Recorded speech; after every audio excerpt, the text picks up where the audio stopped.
जल्दी चलो पप्पू, क्या तुमसे जल्दी चला नहीं जाता? शबनम तुम, हेला शग्गू बाजी आप यहाँ क्या कर रही है? बस स्टॉप है शबनम, उम्मन लोग बस स्टॉप पे बस का वेट कर रहे होते, तो मैं भी बस का ही वेट कर रही हूँ। कैसे अजीब अजीब सवाल करती हो कभी कभी तुम। ओह हाँ सॉरी।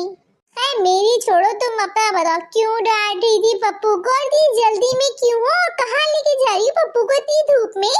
अम्मी के घर जा रही हूँ। इससे पहले कि चिन्नू के अब्बा घर आ जाए, मुझे अम्मी के घर जाना है। अम्मी के घर जाके फोन ऑफ करके खुद को कमरे में बंद कर लेना, फिर किसी को नहीं बताना कि मैं कहाँ हूँ।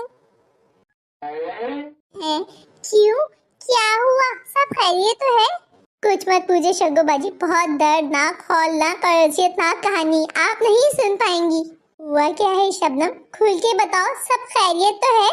सुबह तक तो सब खैरियत ही थी शग्गू बाजी, लेकिन अब मेरी खैर नहीं, इसलिए अपनी अम्मी के घर जाना चाहती हूँ। जल्द से जल्द वहाँ जाके अपने आप को बंद कर लूंगी, आइसोलेट कर लूंगी, वरना मेरी खैर नहीं।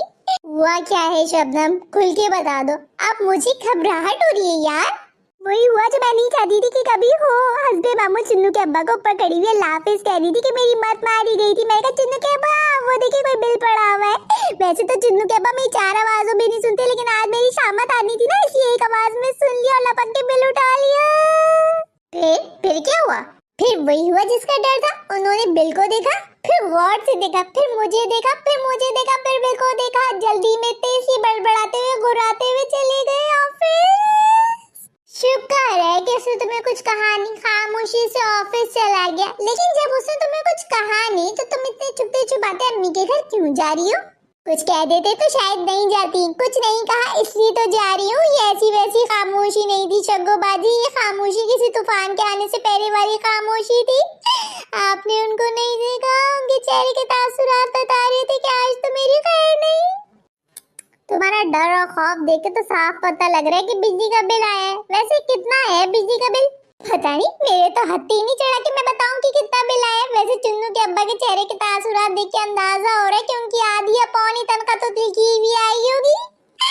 है ऐसा भी क्या इस्तेमाल कर लेते हो बिजली का जो इतना बिल आ जाता है? तुम तो हिसाब में अच्छी हो, जाके पता किया करो ना कितना बिल क्यों आ रहा है। हमारे तो 195 यूनिट पे 3000 का बिल आया था।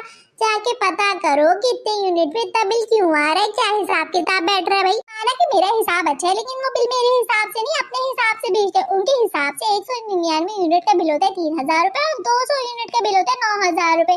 उनका हिसाब समझना मुझ जैसे इंसान की बस की बात नहीं है। बड़े बड़े साइंसदान हिसाबदान भी उनका हिसाब नहीं समझ सकते।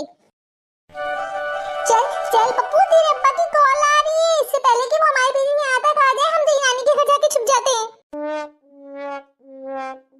अरे अरे जा कहाँ रहे हो? जरा इस महीने बिजली का बिल कितना आया वो तो बताते जाओ। पूरे महल्ले का बिल आपने मेरे घर पे भेज दिया, दिमाग तो सही है आपका? बिल दिखाइए जरा। सिर्फ देखने से काम नहीं चलेगा मियाँ, इसको सही करके दो। एक घर का बिल बना के दो, पूरे महल्ले का नहीं। आपकी इत्तला के लिए अर्ज है सर, ये पूरे महल्ले का नहीं, सिर्फ एक घर की एक पोर्शन का बिल है। एक घर का बिल? इतना तो मेरी तनख्वाह भी नहीं है, मैं कहां से भरूंगा? सर भरना तो आप ही को पड़ेगा, वरना आपकी बिजली काट दी जाएगी। ऐसे कैसे बिजली कट जाएगी?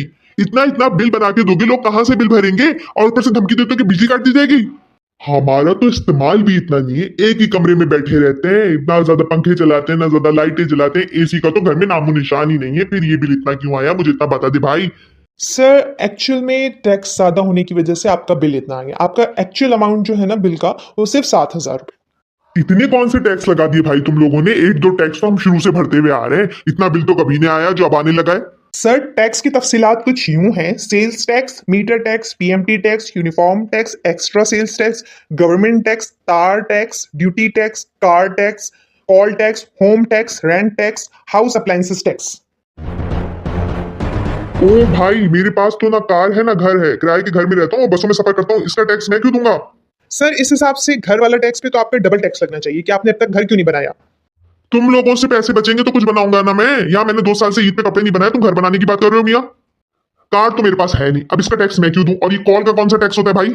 सर कार आपकी नहीं, हमारी गाड़ी जो चलती है वो आपके टैक्स पे चलती है। और कॉल जो आप लोग हमें कॉल कर करके तंग करते हैं, बिजली नहीं आ रही, ये नहीं आ रहा, तो उसका टैक्स कौन देगा? सर आप ही लोग तो देंगे, और कौन देगा? और ये अप्लायंसेस का कौन सा टैक्स लगाया आप लोगों ने, इसका भी बता दो भाई। सर ये जो अप्लायंसेस है ना आपके घर में, पंखे, बल्ब, फ्रिज, एसी, इसकी टैक्स है सर। इसका टैक्स कौन देगा? इसका टैक्स भी तो बनता है ना सर। अब ये पीएमटी और तार का टैक्स कहाँ से आ गया? सर पीएमटी आपके इलाके में लगी हुई है ना, उसका टैक्स कौन देगा? और ये तार भी तो लगे हुए ना सर, इसका भी तो टैक्स बनता है। अब इसका टैक्स हम परिंदों को थोड़ी भेजेंगे, वो थोड़ी भर सकते हैं इसका बिल। तो वो उसका बिल और उसका टैक्स तो आप ही भरेंगे। इसका मतलब तो ये हुआ कि मैं पूरा महीना कमाकर सिर्फ एक बिजली का बिल भर दूं और खर्चे नहीं है मेरे। सर हम आपकी मजबूरी को समझते हैं, इसके लिए सिर्फ एक ही हल है कि आप अपना सोर्स ऑफ इनकम बढ़ाएं।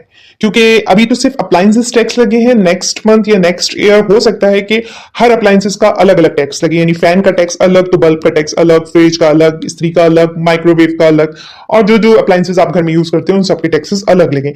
तो इससे बेहतर यह है कि आप अपनी सोर्स ऑफ इनकम बढ़ाएं। उम्मीद करता हूं सर आप हमारी सर्विस से मुतमईन होंगे। हम आपके खादिम आपकी खिदमत में 24 घंटे हाजिर हैं। और कोई हुक्म सर? बिल्कुल, मिट्टी का तेल छिड़क के अपने आप को और अपने दफ्तर को आग लगा दो और मर जाओ, इससे पहले कि आवाम मरे तुम लोग मर जाओ।